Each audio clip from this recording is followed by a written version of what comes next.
Okay, so this is a short little video to explain what I did over the summer.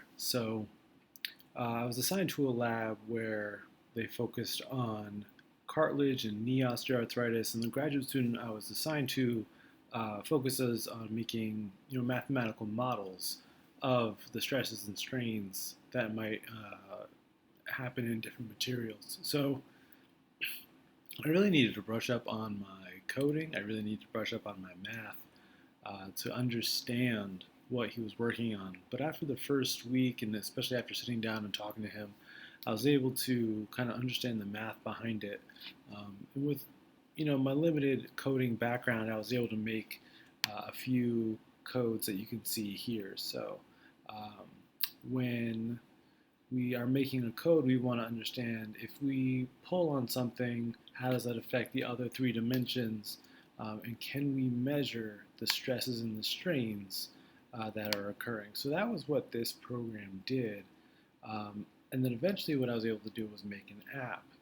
So I've been playing around with a few different versions of this app, but this was a little bit daunting because I never even made an app before.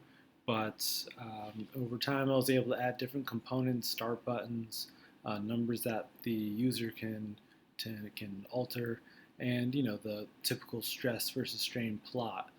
Um, I'm not really sure if I would expect this from my students, but I definitely would like to try to get them to make their own MATLAB code.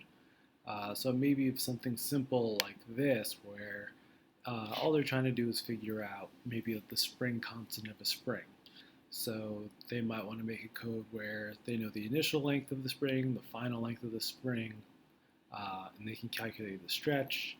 Maybe they know the mass that was on that spring, and then with this simple code, they can figure out what the spring constant is. So if they ran this, let's see here, and it would tell you what the spring constant is. So hopefully I can take a lab where the students can play with springs, they can set up their experiment where they have to test different springs, and they can use a MATLAB code to quickly calculate what the spring constant is, and then maybe even make predictions about springs that they don't know, how they'll react, but they do know the spring constant. Um, so that's my little video of what I've done for the past few weeks. I'd hope to make more apps in the future. I feel like this has definitely improved my computer coding skills and hoping to combine coding and science in my classroom.